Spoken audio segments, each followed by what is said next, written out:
1919 के भारत की कल्पना कीजिए।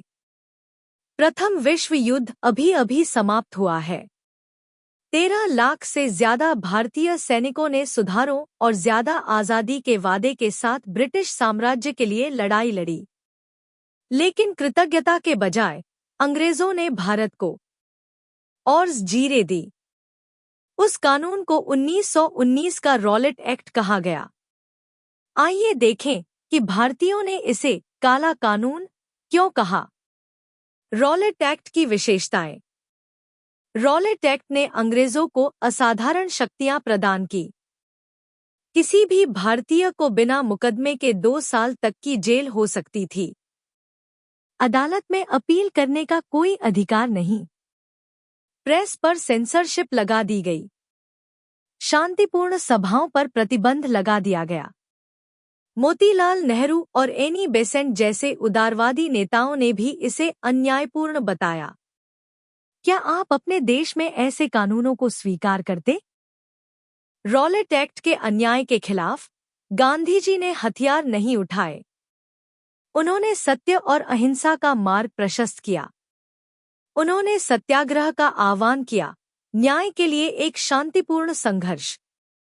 6 अप्रैल 1919 को राष्ट्र ने इसका जवाब दिया। दुकानें बंद हो गईं, लोगों ने उपवास और प्रार्थना की और शहरों और गांवों में भीड़ उमड़ पड़ी।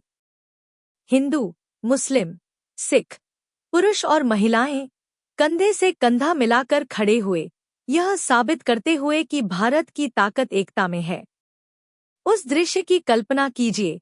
हजारों लोगों के हाथों में मोमबत्तियां जल रही थी। दिल उम्मीद से जल रहे थे। अगर आप उस दिन वहां होते, तो क्या आप उनके साथ साहस की मोमबत्ती थामे खड़े होते? और फिर इतिहास लहूलुहान हो गया। 13 अप्रैल 1919 का दिन था, बैसाखी का दिन, जो फसल और खुशियों का त्योहार है।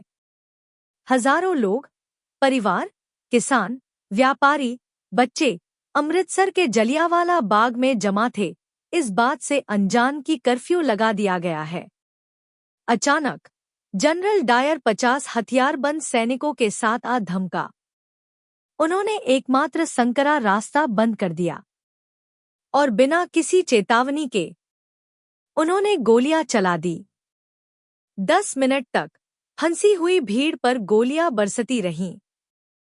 आधिकारिक आंकड़ों के अनुसार 379 लोग मारे गए। भारतीय अनुमानों के अनुसार 1000 से ज्यादा जानें गईं। माताएं, पिता, बच्चे जहां खड़े थे वहीं कट गए। कल्पना कीजिए, एक उत्सव का मैदान कत्लेआम के मैदान में बदल गया। कोई बचने का रास्ता नहीं, कोई दया नहीं, सिर्फ सन्नाटा। चीखें थमने के बाद इस नरसंहार ने भारत को अंदर तक हिलाकर रख दिया। नोबेल पुरस्कार विजेता रवींद्रनाथ टैगोर ने विरोध में अपनी नाइटहुड की उपाधि लौटा दी। गांधी जी ने घोषणा की कि ब्रिटिश शासन ने अपनी सारी वैधता खो दी है। साम्राज्य के वफादार भी राष्ट्रवादी बन गए। अब बात सुधारों की नहीं रही। यह स्वराज पूर्ण स्वतंत्रता की थी। उस मृत्यु के बगीचे से क्रांति का बीज फूटा। रॉलेट एक्ट औपनिवेशिक दमन का सबसे काला चेहरा बन गया। जलियांवाला बाग हत्याकांड बदले में एक राष्ट्र की अंतरात्मा को जगाने वाली चिंगारी बन गया। इन घटनाओं ने मिलकर भारत के स्वतंत्रता संग्राम में एक निर्णायक मोड़ ला दिया। विभिन्न क्षेत्रों, धर्मों और वर्गों के लोगों को एकजुट किया।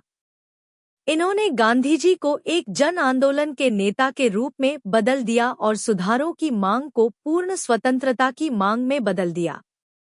भारत इस अन्याय को कभी नहीं भूलेगा और उस स्मृति से एक अटूट संकल्प उपजा, स्वराज का मार्ग शुरू हो गया है।